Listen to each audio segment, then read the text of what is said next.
Hello, knowledge seekers. In this episode of 20-Minute Books, we delve into How You Say It, a thought provoking exploration of the profound impact our speech has on shaping society. Published in 2020, this book uncovers the intricate ways in which nuances like accents, word choices, and linguistic idiosyncrasies become intertwined with our identities and influence our perception of others. Through a blend of meticulous research and insightful analysis, How You Say It invites readers to consider how the subtle facets of language can perpetuate societal structures and social biases. About the author, Professor Katherine Kinzler is a distinguished figure in the field of psychology with dedicated expertise on the intersection of language and social interaction. She serves at the University of Chicago and has contributed her knowledge to the New York Times, Quartz, and an array of respected academic journals. This book is a must-read for social scientists keen on deepening their understanding of the societal role of language. It's equally enlightening for individuals who take great interest in the nuances of their speech, as well as for those who seek to unravel and challenge their unconscious biases. Join us as we succinctly unpack the compelling arguments and insightful revelations presented by Katherine Kinzler in How You Say It.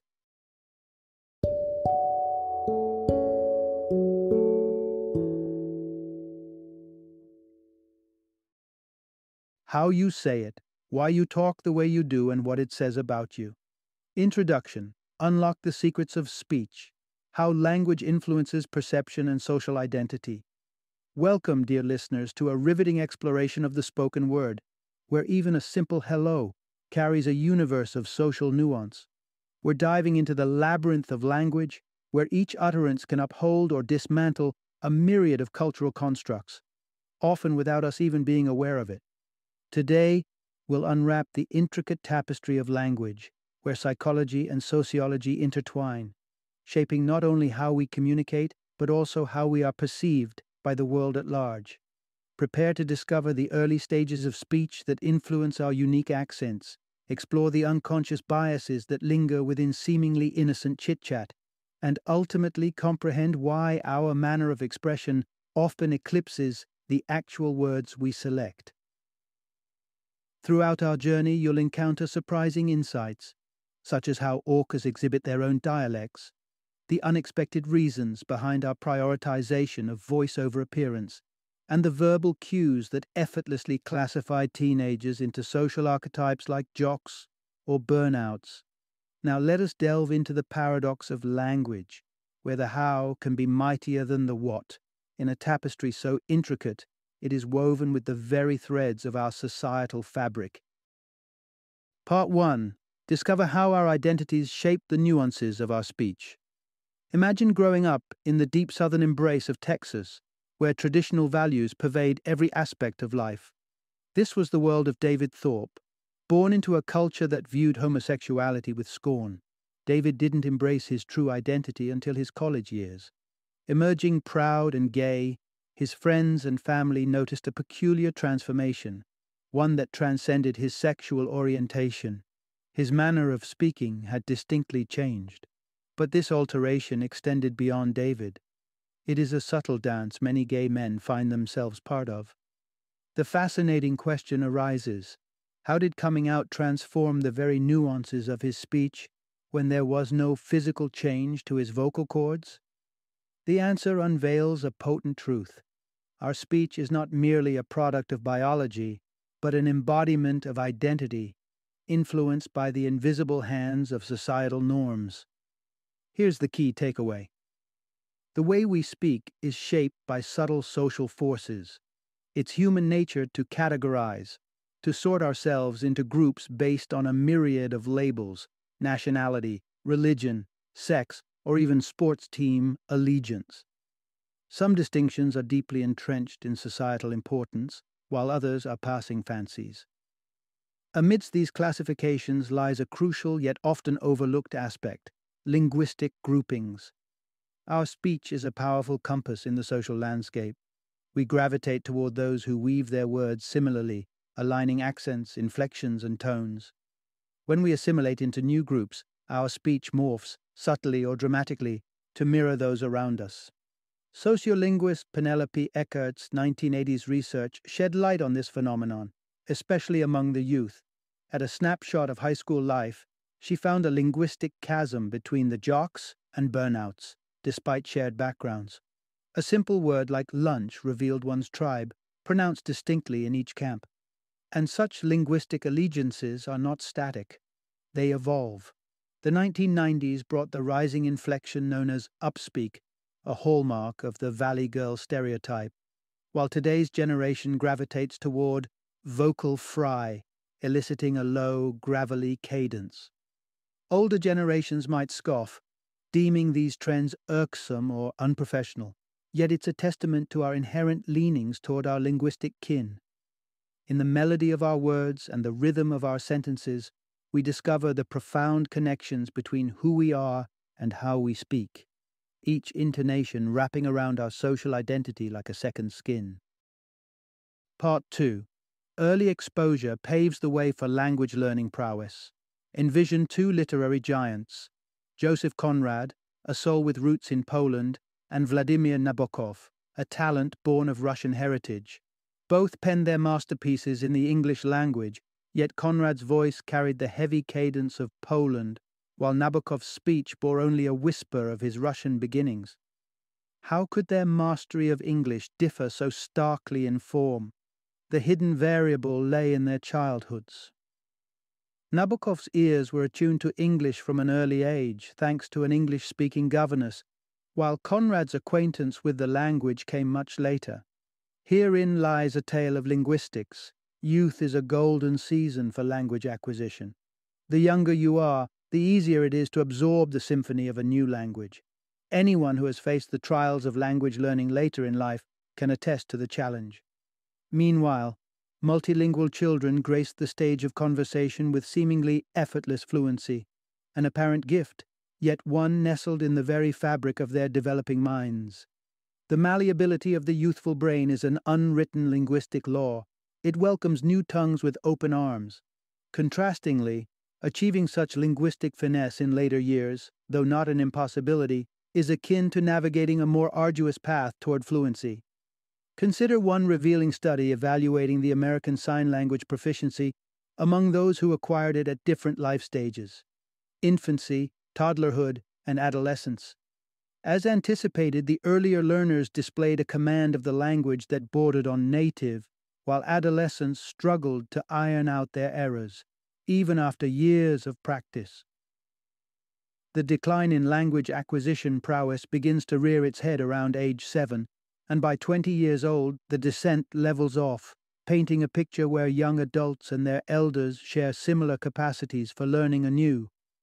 Dedication can indeed unlock a new linguistic realm for any adult, but the spectral nuances, those delicate threads of grammar and pronunciation, often remain out of reach.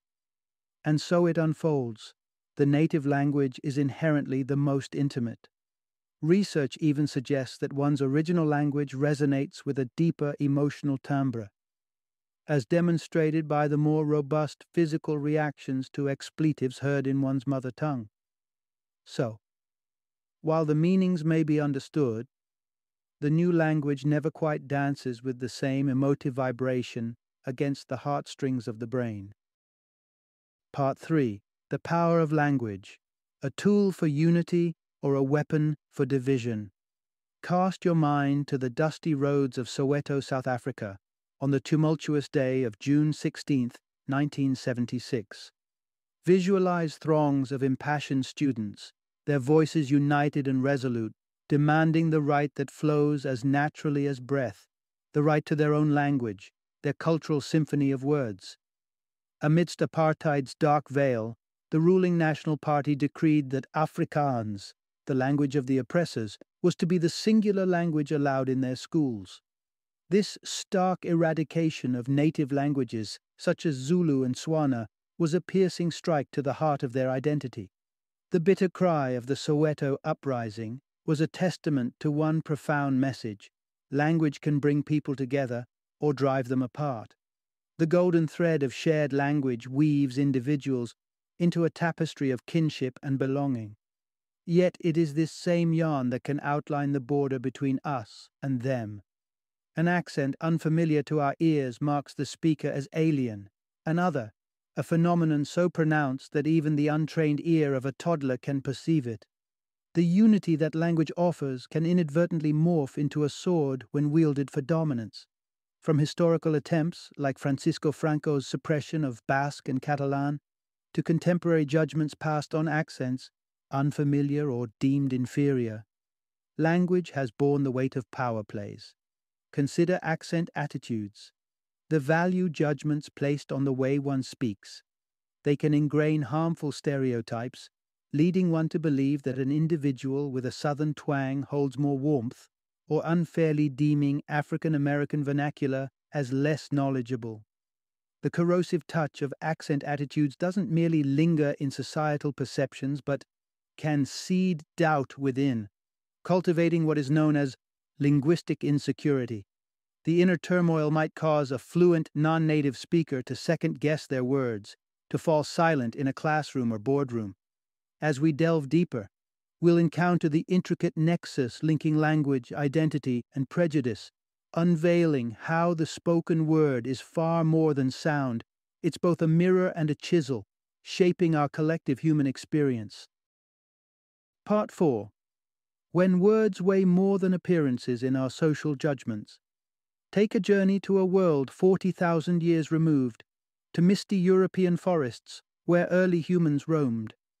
Imagine encountering a stranger among the trees. Back then, the markers we now use to distinguish each other, nationality, race, haven't yet come into being. How then do you discern whether this stranger is friend or foe? The most telling sign lies not in their appearance, but in their sound, in the hum and cadence of their speech. If their voice harmonizes with yours, they are kin, an extension of home. And so speech may be the most important category in determining our biases. From the depths of our evolutionary past, a primal instinct urges us to categorize each other as allies or adversaries. This has been a survival tool, distilled through the eons, one that now manifests in today's societal divides such as racism. Yet, the demarcation lines of language and speech, evidence implies, are even more primordial. The animal kingdom echoes this, with creatures like baboons and orcas using calls and accents to decipher social ties and distinctions among their kind. The hierarchy of our biases, whether race or language ranks supreme, has been the focus of intriguing studies. Consider an experiment where participants were asked to identify faces as German or Italian, initially judging by skin tone. But introduce voice into the mix, fluent German versus German with an Italian accent, and perceptions shift. Skin tone recedes into the background. It's the authenticity of speech that now frames identity. This reveals a potent truth. The echoes of our language can overshadow the visage we present to the world. Our inherent trust and social categorizations are tuned not just by sight, but resonantly, and perhaps more deeply, by sound. Part 5. Children's perceptions of language shape their worldview from the start. Consider the enchanting worlds of Aladdin, The Lion King, and The Jungle Book, where animated adventures capture the imaginations of children globally.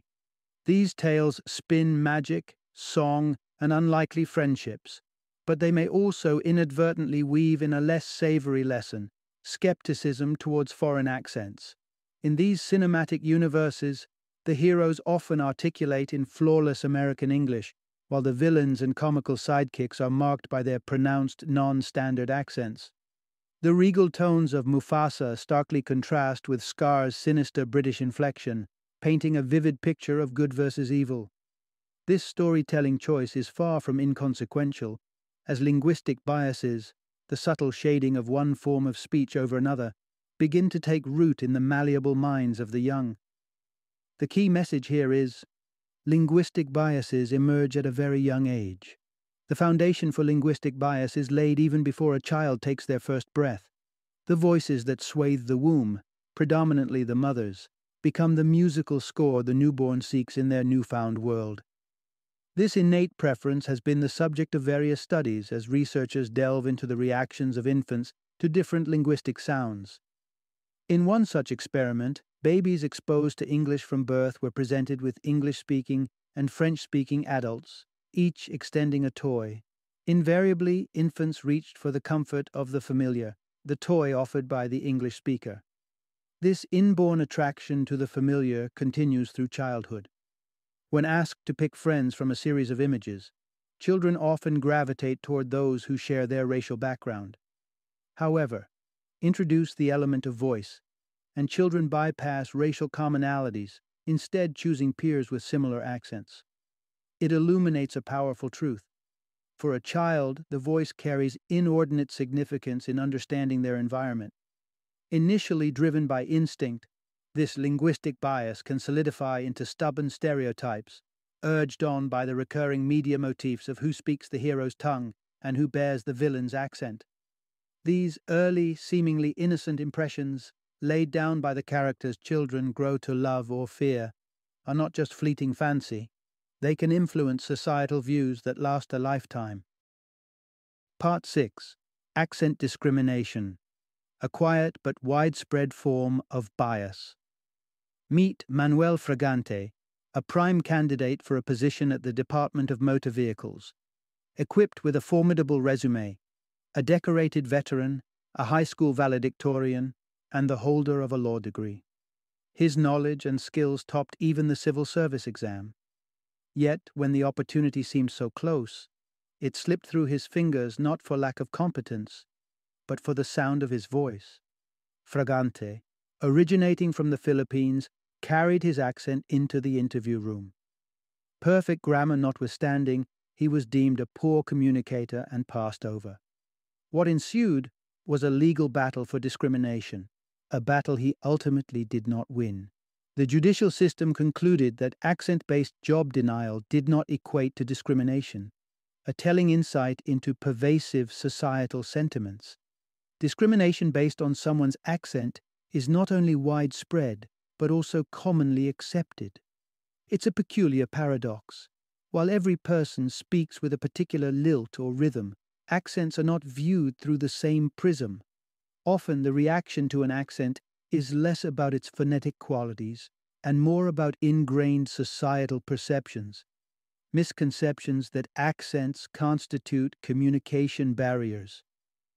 Consider American students who often claim that instructors with foreign accents are difficult to comprehend. Studies, however, have spun a different tale.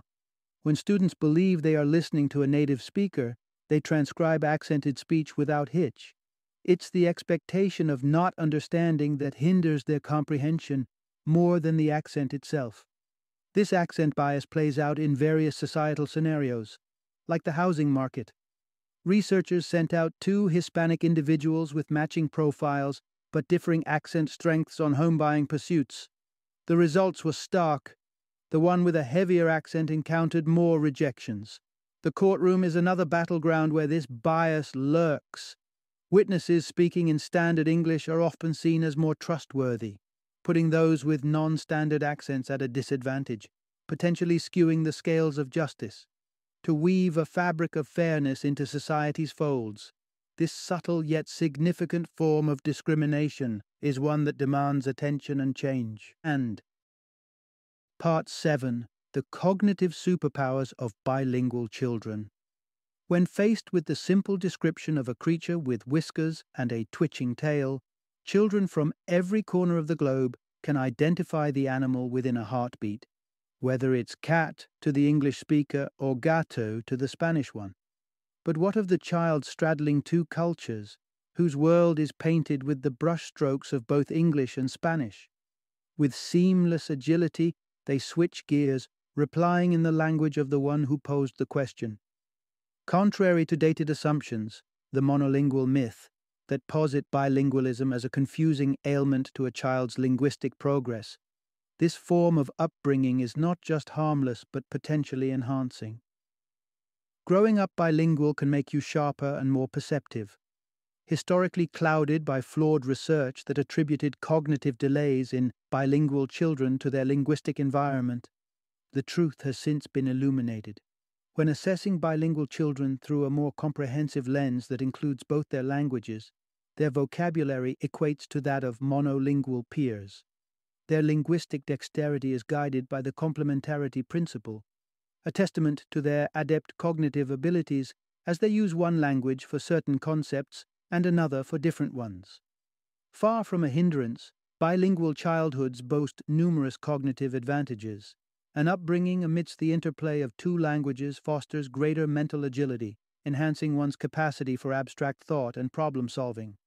These bilingual minds display an elevated aptitude for empathy, as studies reveal their superior talent in intuiting others' mental states.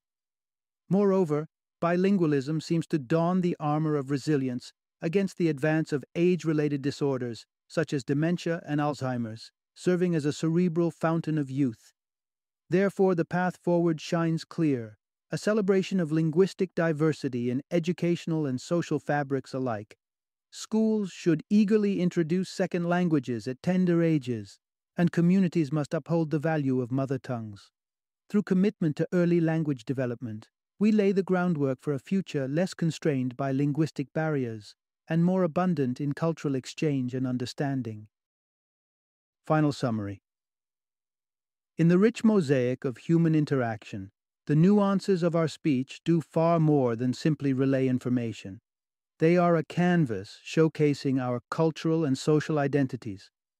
Our choice of words, the lilt in our voices, and the rhythm of our accents blend to form a subtle yet powerful portrait of who we are and where we stand in society.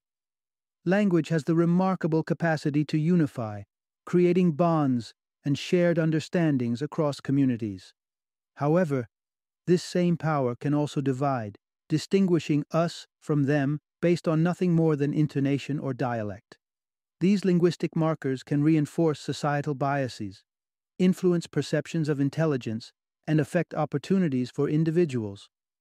We've uncovered that accent discrimination is not only prevalent but has long been overlooked in its pervasiveness. From courtroom credibility to job opportunities, the way we speak can unjustly open doors for some and close them for others. Yet, amidst the challenges, we find that bilingualism emerges as a beacon of cognitive and social benefits. Bilingual children often have enhanced perception, problem-solving skills, and empathetic abilities, illustrating that exposure to multiple languages from an early age can be truly advantageous.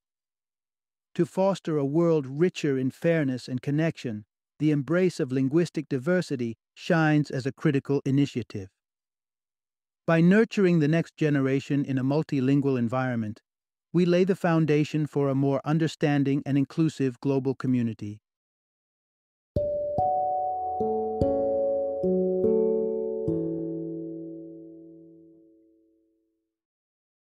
Thank you for joining me today on this journey of learning and discovery as we explored the insights of another thought-provoking book in our growing library of knowledge.